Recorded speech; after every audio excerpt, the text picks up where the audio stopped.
Hey everyone and welcome back. So here we are after yesterday's big Cosmos video and it is time for the news. And you know what? Quite a bit has actually happened now. Shadowlands' intro is actually playable in-game. That's pretty exciting because it means that the alpha, it's almost like content complete barring endgame stuff, so that's pretty sweet. We've then got some spicy new lore from the Maw, which is going to be really fun. And then one of the rare tangible hints towards the grander scale of the WoW universe in the form of the Night Warrior, which, when you actually get into it, is really cool in what it could be teasing. So, there's a lot to cover today, and, first, a quick note. June has almost drawn to a close. Went pretty quick, didn't it? That means we've got 2 days left on this month's Patreon loot. So if you want the Druid pin, the Great Plains art pack, and our dive into the Gothic afterlives, it's a big old pack of stuff, then now is the time, and thank you for all of the support there. I've actually now been able to give my mum a post-retirement job, which has helped out a lot, actually, so she's really grateful for that, and soon we'll actually be able to grow the team a little bit so we can get more content out to you. So thank you for all of the support. It truly is making a difference. And with that said, let's get straight into the news. First up, we've got the announcement of an announcement, and that is that there will be an announcement on the 8th of July. And, that's my coverage of that announcement. Basically, right, Blizzard had, of course, their big event planned for June. It was going to be some sort of reveal about Shadowlands, the nature of which we, of course, do not know. But in light of everything that was happening in the USA at that time, Blizzard thought, and really just the entire industry thought, it would be prudent to move their announcement. So Blizzard has moved theirs to the 8th of July. Now, that's with Ian Azakostas and Jonathan Haidt. Now, Jonathan Haidt, you'll have seen him at BlizzCon, but you won't have heard about him much when it comes to just watching regular dev streams and stuff. Basically, he's a pretty big dude on Warcraft overall, and then Ian, of course, is the game director. So it's the two of them, right? It's basically the two most notable WoW developers, and that is pretty notable, right? You've got to wonder, does this mean, are we going to get a release date? Are we going to get the announcement of some endgame stuff? Is that when they'll actually flip the switch over from alpha to beta? I wouldn't be that surprised if that actually was the case. And, we're going to talk about the state of the alpha as we sort of wrap this video up, but certainly the alpha is coming along, I would say, quite decently. And I think somewhere, even in June, like late June, early July, that actually would make sense to flip over to beta. Now, from what we do know, the actual release date is in Q4. It's weird. There's a bit of me that sort of thinks if this was happening in June, that's just so long off for a release date. But when I really think about it as compared to the past, yeah, it makes sense. So it could very well just be our release date. And also, I think if they really wanted to get people talking, the thing to tease would, of course, be the pre-patch. That pre-patch event has got a massive opportunity, right, to get people back into the game. And also, I would say, a massive responsibility, a massive job to do. Because, 8.3 has really struggled. We'll cover a little bit about what they're trying to do to fix that later in this video. But it struggled, and certainly if you want to get people back into the game and hype for Shadowlands, making a kick-ass pre-patch is super important. I think if it feels like the Legion one, if it feels like the BFA one, that's a massive loss. If it feels like the Legion one, then, suffice to say, this expansion could be off to a fantastic start. So, there you go. That is the reveal stream coming up pretty soon, and I'm pretty sure that'll be exciting. All right, next up, let's get into the Shadowlands intro experience. This tells us some interesting lore, and don't worry, this isn't a full playthrough or anything. I want to kind of give you a recap and talk about some of the interesting things. So, let's actually just get into it. Right, we are told of the attack on Icecrown, right, that we see in the cinematic, and we're also told how Sylvanas has actually captured key leaders. Now, this includes Anduin, Thrall, Jaina, and Bane. That's a pretty major loss for us. I have no idea how we lost them so easily, but anyway, we lose them. Then we players, we arrive at Icecrown. The remaining leaders of both factions are there. One interesting thing, CALIA Menethil is there on the Horde side as a Forsaken leader. We'll talk about that in a little bit. Now, we found out from Bolvar that Sylvanas' soul was essentially linked to the Helm of Domination when she broke it. I'm not really too sure how that makes sense, to be honest. It seems like a MacGuffin that they kind of just need to grease the wheels of the plot. So via that, we're able to track her with the shards that are left over from the helm. So she didn't really think that through. Or maybe she actually did that on purpose, knowing we would follow her. Now, what is interesting to me is there's still quite a bit of faction tension here. We're basically, right, Tyrande really is just gunning to go straight in there, and she actually does end up running ahead of everybody else. So she's totally gunning for it. But the other leaders, they don't want to risk sending their factions into turmoil by going on another suicide mission. So it is kind of interesting actually seeing the faction leaders scuffle a bit there, you know. What is really weird to me is Tyrande actually treats CALIA like a full-on Forsaken, right? She basically says, like, atrocities committed by your kind, which is a bit wild because, of course, at that time, CALIA, you know, she wasn't really with the Horde, right? She was, well, like, freshly risen, and she's not even the same type of Forsaken as the Forsaken, right? She's not the same type of undead. She was risen up by the light, so it's a totally different thing. Yet, of course, Tyrande is very salty. She's really wanting that vengeance, and a lot of characters are beginning to think, is this Night Warrior business actually something that could backfire? Anyway, we then find out that Bolvar actually got fleeting glimpses into the Shadowlands. Only fleeting ones. Now, from that, he was able to say that, yes, there's this place of inescapable darkness that we must go. But, you know, it is interesting to me that Bolvar is not this, like, giga expert on the Shadowlands, right? He's not fully seen it. He's just seen these glimpses. And that kind of does make you think, well, I mean, there's also reference to the Helm's true master. And that does make me think that, yeah, you know, he's kind of just there wielding some power. Maybe there's something else going on with that helm. Indeed, I would say we're going to be meeting the Rune Forger, the person who actually crafted that helm. And I think via that character, we're going to find out quite a bit, because if you're not aware of this lore, what actually happened is the Dreadlords did not craft that stuff. They actually stole it from the Shadowlands. And we've done a whole video about the crazy sort of subversions of the power of the Shadowlands by the Dreadlords and the Legion. Well, the Dreadlords, of course, under the lead of the Legion by Kil'jaeden. Very interesting situation, but it just does strike me as very interesting that, yeah, the Lich King didn't have full access. He didn't have full knowledge. I think that is super important in terms of how it just frames the power of the various characters here. Now, we are told, of course, by him, though, that death is coming to claim Azeroth, and with that, well, we decide it's time to be off. And we actually arrive there. Well, the Maw is visually stunning. That's one thing I will absolutely say. Man, the Blizzard art team, when it comes to making a kick-ass skybox, they're insanely good. So that's pretty cool. Anyway, when we're there, I'm not going to go this through, you know, exhaustively, but we find Jaina, and this is where another super interesting thing is dropped, because Jaina says that she has broken out countless times before. Countless. Now, countless is a very interesting word, right? Because you say countless whenever something is, you know, so absurdly big, right, that you can't really count it. The sort of numbers don't really work. The numbers actually don't really do it justice. That's kind of saying that Jaina has been there for this, like, maybe a crazy amount of time. There's a bit of me that's thinking, you know, Matthew McConaughey after the water planet in Interstellar, right? Not that Jaina's been there for that long. But it does seem like time is operating quite weirdly, because in the time that it's taken for all of this stuff to happen and for us to arrive, she says she has tried to break out of the Maw countless times. That maybe indicates that she's been there, you know, for her it could feel like months. And that is pretty wild when you think about it. Now, that ties into time in the Shadowlands. And that, of course, ties into us having a bit of fun with the idea of a time skip. And that's something that I've seen a bit of salt out there about us doing that video and pushing that theory.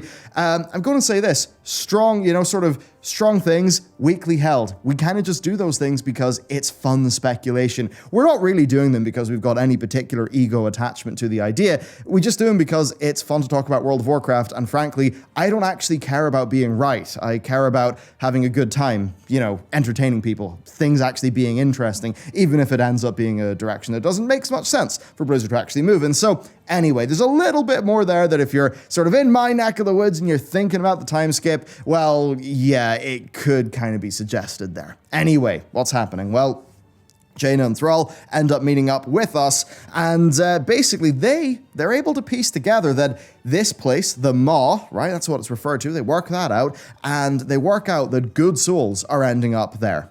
And that's probably not what should be happening, and that it's probably down to Sylvanas and this character called the Jailor. And the Jailor apparently has taken special interest in them. Now, not to just dryly run through this entire thing, because it is fully best experience when you're playing it. Suffice to say, we quest onwards, we meet Anduin, who is being tortured by Sylvanas, and there's a missing cinematic there, so that'll be pretty damn hype to see. Then Helia makes an appearance, so we've got Helia, Sylvanas, the Jailor, basically the whole gang bar Musala are there. Anyway, we quest on, we rescue Bane, and just before we escape, this is where it gets fun, the Jailor says hello. And we actually learn here that the Jailor's army is Legion-sized. Now, you might be thinking, oh, okay, right, we just fought the Legion, the biggest enemy in the Warcraft universe, and now you're telling me there's another one of that size and we've not even seen it before? Well, I get why you'd feel that, and I kind of felt that initially, but when you actually think about what Blizzard are trying to establish in the lore here, all souls from all worlds go to the Shadowlands. Now, that is something that Anduin notes. Anduin says Azeroth, Draenor, and other worlds. So, if you think about the amount of death that generally goes on, and then the amount of death that goes on in a sort of bleak, oddly grim-dark sometimes universe like the Warcraft one, yeah, I think a lot of souls would end up going there, especially after the machinery of death broke and Sylvanas funneled a whole bunch of innocent people from Azeroth into that, into that soul hole. So that's going on. Anyway, though, we want to break out. We want to make our, we want to make our escape. So we go to use this Waystone, and the Jailor notes something here. The Jailor says, a relic of the first ones responding to a mortal. Now, who are the first ones here? Is it the Titans? Because if it is the Titans, then the Jailor might not really understand our relationship with the Titans. Maybe that we're even the descendants of Titan Forged that were affected by the Curse of Flesh, but it is interesting that he is even a bit surprised by that. So, yes, I think it's most obvious that the first one are the Titans, but if Blizzard want to solve that problem of, oh dear, we're going to run out of enemies in 5 years, what do we do?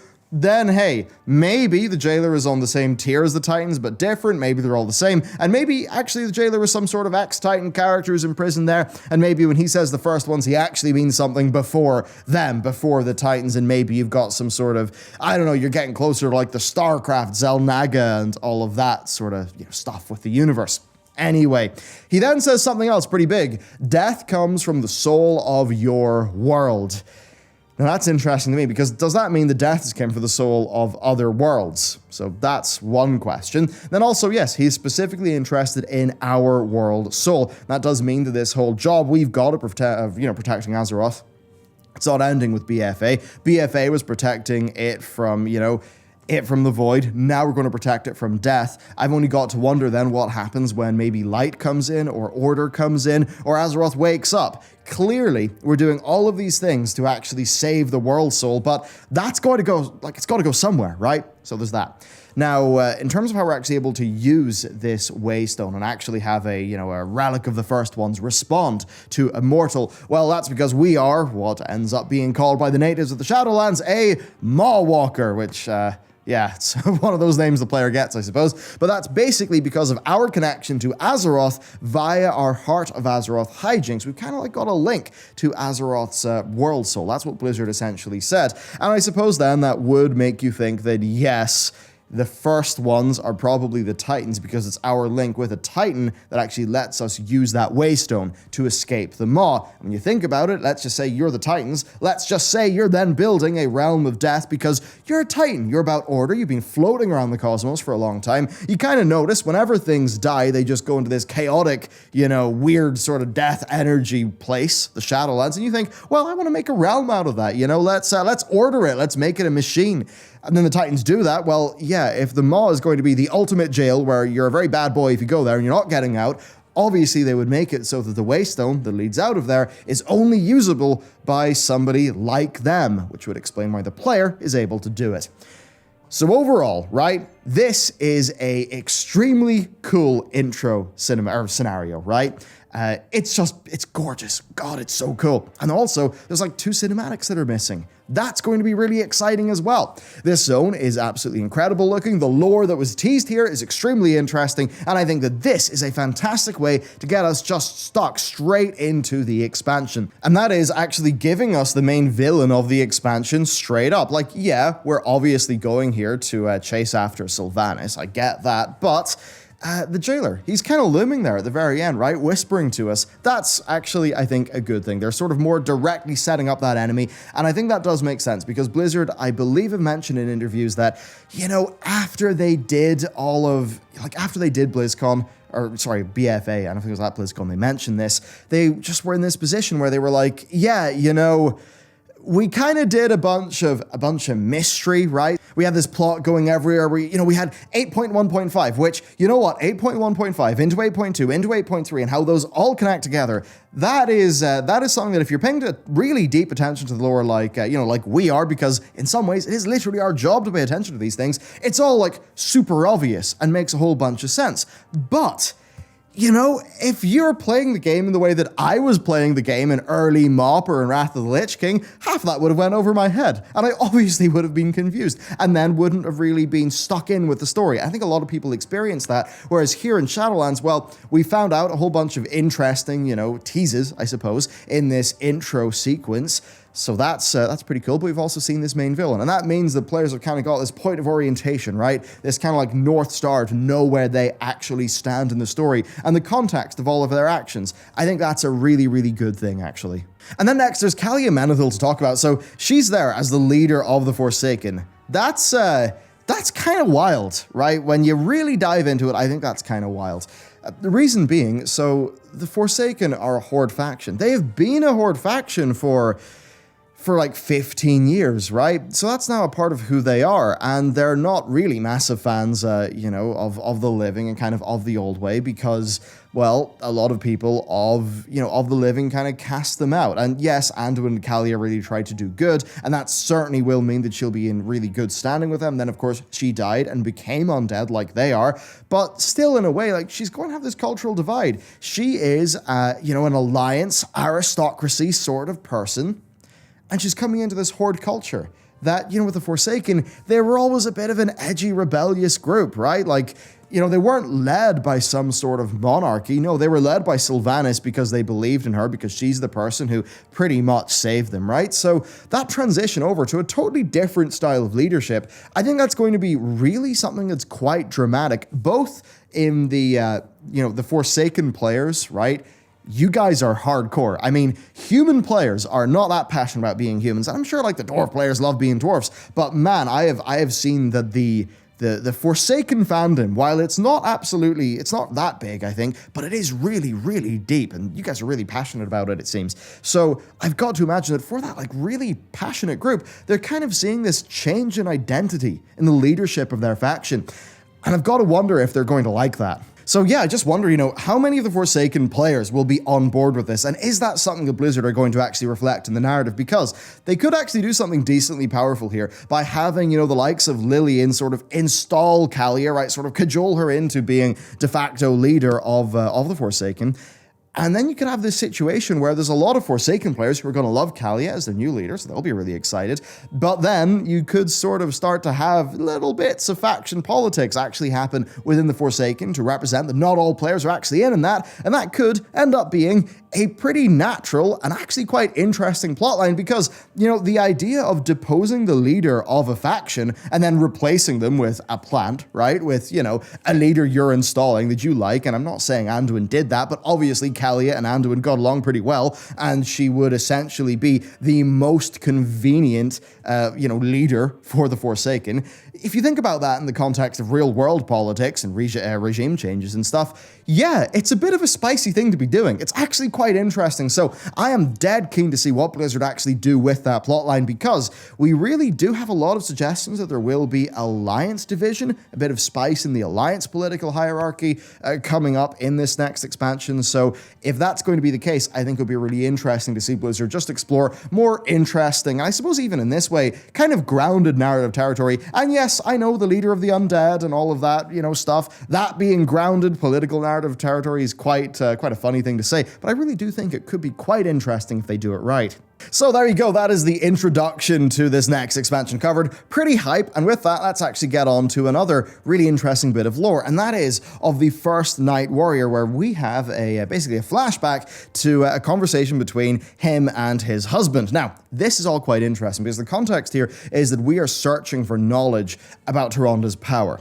Now, it turned out that the first Night Warrior completed his ritual, saved the world, but him and his husband died in that process. And that's kind of the whole thing, right? It's supposed to be this, dark aspect of Elune, right? So that's kind of what it's supposed to be, this dark aspect of Elune with extreme power, so you kind of wield it at your own caution, and most of the past ones, it's kind of ended up going bad for them, which is why, of course, a lot of people are concerned about what the hell's going on with Tyronda. Now, what's very interesting here, and I think it's absolutely core, is they don't bloody well say Azeroth. They say our world or something like that, right? They say world. They don't say Azeroth. So I think this is almost certainly another planet that we're dealing with here.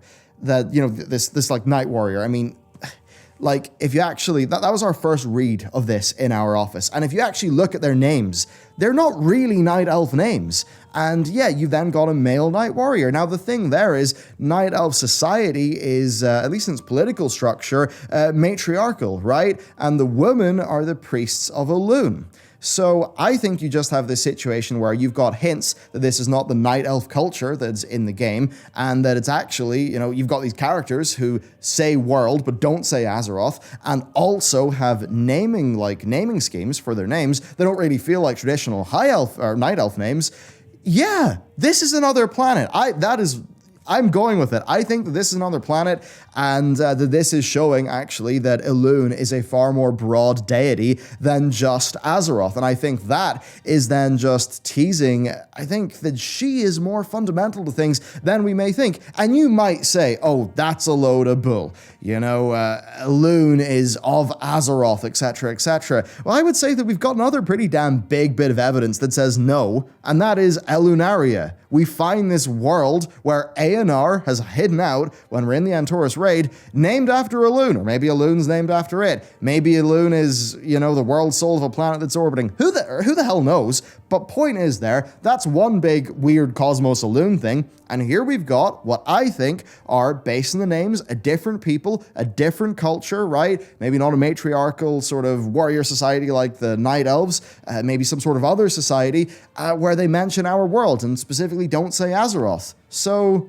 yeah, I think that's what this actually is. And, look, the other thing here is I sort of would have to at least mention it a bit. There was a big drama about this, and I think it kind of sounded silly to me.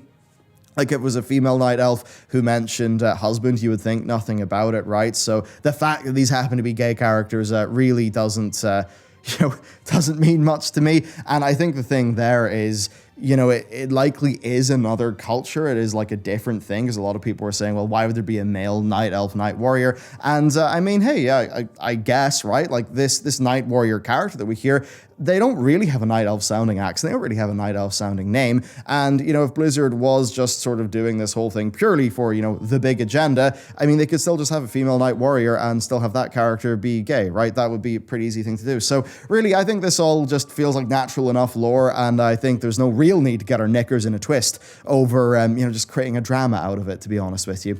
Anyway, with that said, let's move on. A little bit about the Shadow Priest. So for you guys, Devouring Plague is back, and it's an insanity spender. Then Shadow Word Death does 100% extra damage on targets under 20%. That is the changes that appeared, and overall, it's probably not enough to make the Shadow Priest super happy. Leading Shadow Priests they actually did a Wowhead article, and I really like these feedback articles that Wowhead put together, like solicit a lot of the top theory crafters, they get them together, and then those articles appear. It's a really good thing to actually be doing. It gets a lot of good ideas out there, and if you want the full sort of rundown of the issues there, that's a good article to go to. But essentially what I would say here is that Void Form felt super strong in Legion. It was juiced to hell, and sure, it had its issues, and it was a bit clunky in how it ended in the game, but it was fun. It kind of felt broken sometimes, but that was actually part of the fun. Now, BFA initially didn't really feel that great, but of course, you had your Azerite traits, and, you know, just power ramping up, which kind of improved it a bit. But currently in Shadowlands, you know, there's a few new problems by how they've tweaked a few abilities. There's the same old talent problems, and, you know, it could be greatly improved by legendaries and things like that, but I just don't think we should be in a situation where we're actually relying on legendaries, so, you know, gearing that's aspirational that you want to get. I don't think we should be relying on that to fix core issues with classes. Then finally for the news, and there's one more thing to talk about after that, but finally for the news, there is a good bit of news actually, and that the Malefic cores that are used to upgrade your cloak past rank 15 are now going to be sold by Mother. It took Blizzard a long time to actually implement catch-up for 8.3, and if a lot of these things had have been in place far earlier, we would have been in a better position, but it's good that it's there now, and yes, that kind of solves the problem that you can, you know, you can actually get your cloak caught up with the people who have been playing, you know, decently regularly. So there's that. Then the final thing just to mention here is to kind of wrap up where we actually stand right now. So for what we know, we're on the precipice of some sort of major enough announcement. You know, it's got the game director, and I think the I've forgotten Jonathan Haidt's title, but big dude in the project anyway. You know, we're at the precipice of this announcement. The intro experience is in. All 4 zones are in. The capital city is in. Right now, we just need the Covenant Sanctums. We need the epic Covenant, you know, sort of endgame quest lines.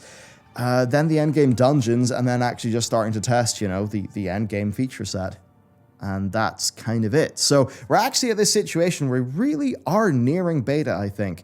And we're kind of entering that big next phase. And that's something that, you know, alpha, I've got regrets over how we handled alpha, purely because, you know, there's so much just going on in the world. We did not get as much done with feedback. We are actually, there's a whole bunch of stuff we're doing this week and sending off to Blizzard. But yeah, I mean, we certainly are on the precipice of the next big wave of things. And it won't be a big wave in terms of you learning new lore or anything like that, because, you know, beta is all about the contents here. Now we've got to get it to be really good, you know, really polished, not have any sort of weird kinks and problems. But that's essentially where we're at now. So there you go. It's kind of like the overall state of things. Of course, I hope you're, you know, if you are in game, hope you're enjoying those time walking rep events. They seem pretty fun. Good way to catch up. But yeah, I'm going to go get straight into our next big lore video, which I think is going to be really fun. And yeah, if you want to get some cool loot, if you want to get that druid pin, then hey, you can go onto the Patreon. You get a whole bunch of stuff. It's a great way to support our team and yeah, get some cool stuff in return. So thank you for watching today's video. And with that, I'll see you next time.